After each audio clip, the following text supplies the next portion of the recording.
Shalom, puji Tuhan, kita bersyukur atas berkat Tuhan lagi untuk kita bisa ada di hari ini. Mari kita sambutnya dengan kita mau merenungkan firman Tuhan. Kita berdoa.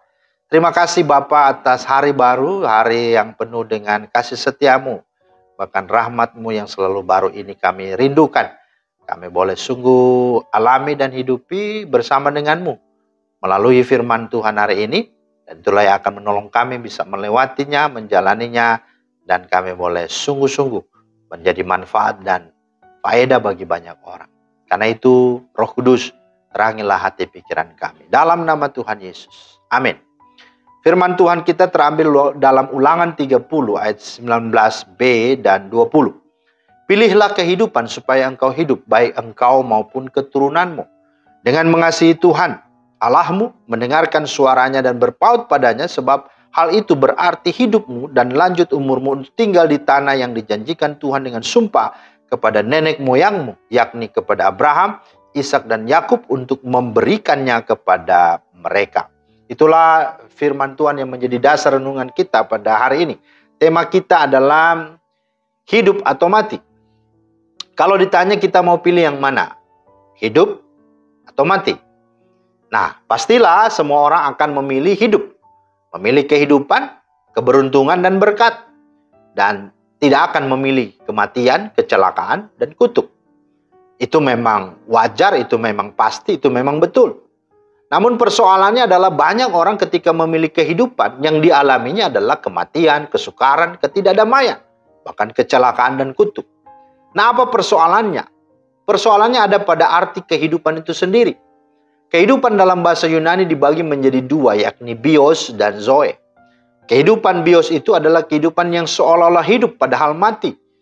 Yaitu sangatlah fata morgana, semu, fana, dan sementara. Dari kata bios inilah muncul istilah bioskop. Coba Anda menonton bioskop, seolah-olah hidup, seolah-olah nyata, seolah-olah real, tapi sesungguhnya tidak. Itu sangat manipulatif. Sampai-sampai penonton pun ikut terbawa emosi. Bisa sedih, bisa senang, bisa marah, dan lain-lain. Tetapi ada kehidupan yang sejati, yang benar, dan yang kekal. Itulah kehidupan zoe. Nah, kehidupan zoe inilah yang hilang ketika manusia berdosa. Dikatakan bahwa semua telah berdosa dan telah kehilangan kemuliaan Allah. Jadi ini yang saudara harus sadari. Maka berdasarkan latar belakang ini kita akan pertanyakan. Ketika kita memilih kehidupan, kita memilih apanya? Dan apa yang kita alami? Setidaknya ada 3 hal. Yang pertama, kalau kita memilih kehidupan berarti kita memilih mengasihi Tuhan. Itu tidak bisa tidak. Mau tidak mau, suka tidak suka, itulah kehidupan. Artinya kita harus memilih mengasihi Tuhan. Ayat 15, 6-16 dan juga 19c sampai 20a tadi.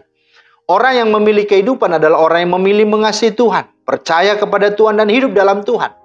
Mengapa saudara? Sebab kehidupan itu adalah Tuhan Allah itu sendiri. Ehye asyir ehye, dia ada sebelum segala sesuatu ada, bahkan dialah sang ada. Artinya tanpa Tuhan tidak akan ada kehidupan. Sebab kehidupan yang sejati itu sesungguhnya dirinya. Hak patennya adalah Tuhan. Dialah sang kehidupan sejati itu sendiri. Baik secara jasmani maupun rohani. Yesus berkata, aku datang supaya kamu mempunyai hidup dan mempunyainya dalam segala kelimpahan. Yesus juga berkata, akulah Alfa dan Omega, yang awal dan yang akhir. Aku juga dikatakan oleh Yesus adalah kebangkitan dan hidup. Barang siapa percaya kepadaku, ia akan hidup meskipun ia sudah mati. Bahkan di dalam firman Tuhan dikatakan, akulah jalan dan kebenaran dan hidup. Jadi jelas dialah sang kehidupan itu. Nah, hal yang kedua Bapak Ibu, tentu kita harus sadari. Kalau kita memilih kehidupan, kita memilih apanya sih? Nah, di dalam hal yang kedua ini, memilih kehidupan berarti kita memilih untuk suka dan mau hidup dalam firman Tuhan. Sebab kata firman, manusia hidup bukan dari roti saja, melainkan dari setiap perkataan atau firman Allah. Nah, saudara, bagaimana saudara bisa hidup secara jasmani? Karena saudara makan, makanan jasmani kan, apapun istilahnya selera saudara, tapi yang jelas saudara harus punya kekuatan untuk supaya tubuh saudara kuat. Nah, demikian pula dengan kehidupan rohani kita. Maka manusia itu akan hidup secara rohani kalau di dalam dirinya ada firman Tuhan. Dan firman itu adalah makanannya tiap-tiap hari. Termasuk hari ini saudara mendengarkan firman Tuhan, ini sedang sesungguhnya Anda breakfast secara rohani. Nah, sebab firman Tuhan itu teguh dan kuat seperti pedang bermata dua. Ya dan amin. Ibrani 4:12. Sebab firman itu juga akan menuntun kita kepada kehidupan kekal, kepada keselamatan. Ya, bahkan dikatakan dalam Mazmur 119 ayat 105, firman itu pelita, terang dan suluh bagi langkah kaki kita.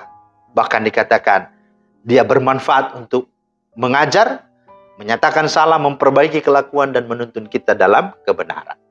Nah, yang ketiga, tentu ketika kita memilih kehidupan, kita memilih apanya? Nah, yang ketiga ini adalah memilih kehidupan berarti kita memilih untuk berpaut intim dengan Tuhan.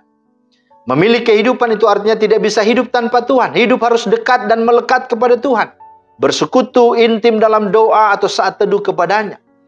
Nah, kita tahu doa adalah nafas kehidupan. Sama, saudara bernafas tiap hari kan? Kalau tidak, saudara mati. Nah, seperti itu juga kehidupan rohani. Doa, hubungan intim, komunikasi, itulah sesungguhnya akan menghidupkan kehidupan kita. Melalui doa, segala kekuatan, energi untuk menghadapi kehidupan yang semakin jahat ini sungguh nyata kita akan alami. Doa mengubah segala sesuatu. Yakobus 5:16. Ya, bahwa doa orang benar bila dengan yakin didoakan sangat besar kuasa. Dan kata Yesus, di luar aku kamu tidak dapat berbuat apa-apa.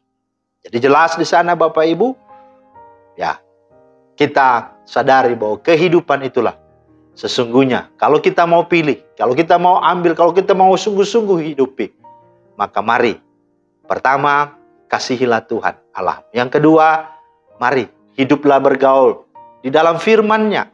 Dan yang ketiga, bersekutulah, intimlah dengan Tuhan. Kiranya Tuhan yang menolong dan memberkati kita untuk mengalami kehidupan itu. Dan sungguh kehidupan itu akan berpihak kepadamu. Amin. Terima kasih Tuhan atas firman. Kami bersyukur, meteraikanlah dalam hidup kami, dan biarlah ketika kami sungguh-sungguh menyukai kehidupan, maka itu berarti kami menyukai akan Engkau Tuhan, menyukai akan firman-Mu, dan menyukai akan persekutuan dengan. Tolong ingatkan kami dan terus tegur kami ketika kami mulai melenceng, dan kami mulai melihat kehidupan yang sesungguhnya semuanya sirna, fana, semu, dan fata morgana. Terima kasih Bapa, mampukanlah kami ya Roh Kudus dalam nama Tuhan Yesus. Amin. Demikianlah firman Tuhan hari ini. Kiranya kehidupan berpihak kepadamu. Dan itu artinya Anda harus sungguh-sungguh dekat dan melekat kepada Sang Sumber kehidupan, yaitu Tuhan. Amin. Shalom.